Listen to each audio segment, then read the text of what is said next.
They had read 1,000,000,000 minds before breakfast, and every one of them opened like a door that wanted to be opened.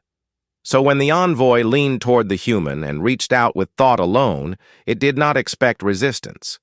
It expected the soft give of memory, the warm rush of sensations, the familiar chorus of a species announcing itself without words. Instead, it felt something grab back. The sensation was not pain. Pain was simple. This was impact. Like being hurled out of a gravity well by an explosion that screamed "no" in 1,000 overlapping voices. The envoy recoiled across the chamber, crystalline limbs skidding against the polished floor. The telepathic link shattered with a thunderclap that only it could hear. And for the first time in its long existence, the collective's mind went silent in shock. Across the table, the human blinked. He said aloud, clearly startled. Did I do something wrong? The chamber was filled with alien dignitaries whose species had never needed spoken language. Their thoughts rippled together in alarm and disbelief. The mind weavers of Tla, ancient and serene, withdrew their tendrils. The echo choir froze mid-harmony. Even the inheritors, who had dissolved entire civilization's secrets with a single glance, leaned back. Humans had been catalogued as loud but harmless, emotionally erratic, endearingly linear. No one had warned them they would be defended. The envoy struggled to its feet, fragments of fractured thought still ringing like broken glass. It tried again, cautiously this time, brushing the edge of the human's consciousness as one might test a storm. The storm noticed. The second expulsion was worse. Images slammed into the envoy, not as memories, but as forces. Heat and cold. Laughter tangled with grief. A child's joy layered over a soldier's last breath, music without sound. Love sharpened into terror. Terror transmuted into stubborn hope. All of it compressed, braided, and hurled outward by a presence that was not one voice, but millions. And beneath it all, a simple, ferocious instinct. This is mine. The envoy collapsed, overwhelmed, its telepathic organs flaring uselessly. Around the chamber, the collective gasped, not in fear of the human, but in awe of what they had touched. The human stood halfway from his chair now, palms raised. "Hey," he said, concern edging his voice. "Seriously, are you okay? You kinda fell over." They did not answer him. They were too busy reeling from the revelation that humans did not merely possess minds. They inhabited them. Later, much later, after the chamber had been cleared and the envoy had been carried to a recovery lattice, the collective gathered in private communion. Thought braided with thought, faster than light, deeper than language. "That was not a shield," whispered one. "It was a crowd," answered another. They replayed the contact again and again, slowing it down, dissecting the fragments that had escaped before the expulsion. The sheer density of it defied analysis. Human consciousness was not singular. It was layered, multitudinous, a living archive of ancestors, stories, fears, jokes, regrets, dreams, all coexisting in constant noisy negotiation. Other species cultivated mental clarity. Humans cultivated mental company. "How do they function?" someone wondered. "They argue with themselves," another replied, "constantly."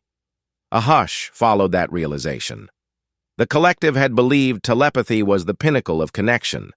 Minds laid bare, truth unhidden, misunderstanding impossible. Humans had evolved the opposite. Privacy, compartmentalization, internal dialogue, 1,000 inner rooms with doors that locked from the inside, and guards. The envoy, once recovered enough to speak, addressed the council with trembling clarity. "When I touched the human, I did not meet a self," it said. "I met a civilization, and that civilization did not consent." Consent. The word spread, unfamiliar and heavy. They requested another meeting. This time they did not reach out first. The human returned, a different one now, a woman with silver-threaded hair and eyes that had seen more years than the first. She sat calmly at the table, sipping water, studying the alien forms with open curiosity. "I'm told you want to talk," she said, with words. The collective inclined itself, a gesture of respect newly learned. "We do," it answered through a translation field, "and we ask permission."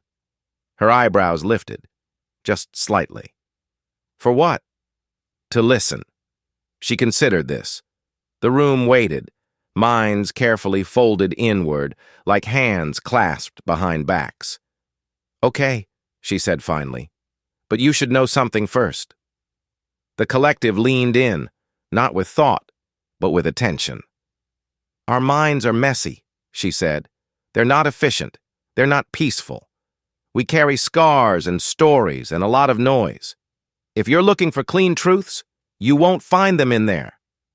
"We are not," the collective replied. "We are looking for understanding." She smiled at that, a small, tired smile. "Then listen to this instead." She spoke for a long time. She told them about humanity's first stories, painted on cave walls to outlast memory, about lullabies sung in the dark to teach children that fear could be survived, about arguments and wars, and the stubborn belief, rekindled again and again, that tomorrow could be better if someone tried hard enough. She spoke of love as something learned, not guaranteed, of hope as a choice made daily, sometimes hourly, of grief carried like a stone and still used to build shelter for others. As she spoke, the collective felt something unfamiliar stirring, not in thought but in resonance. They were not inside her mind, yet they were changed by it. "This," she said at last, resting her hands on the table, "is what bounced you out." The envoy bowed its head. "It was overwhelming," it admitted. "Violent." She nodded. "Yeah, we get that a lot." Silence settled, comfortable now. "What would you ask of us?" the collective finally said. She leaned back, thinking. "Meet us where we are," she said. "Not where it's easy for you. Talk to us, argue with us, learn our stories the slow way. And if you ever knock on someone's mind again..." Her gaze sharpened, not with threat but with conviction. "Make sure they invite you in." The collective agreed, not because it feared humans, though it did, but because it respected them. In the years that followed, the galaxy changed. Telepaths learned language, empaths learned patience. Entire species discovered the strange, powerful act of being told a story instead of taking it, and humans, no longer the loud, harmless newcomers, became something else entirely. They became proof that a mind could be both fragile and unbreakable. That individuality could house multitudes. That sometimes the strongest defense was not a wall, but a crowd standing together, saying no, and meaning it. The collective never again attempted to read a human mind without permission. And on the rare occasions they were invited inside, they entered gently, humbled, and always ready to be amazed.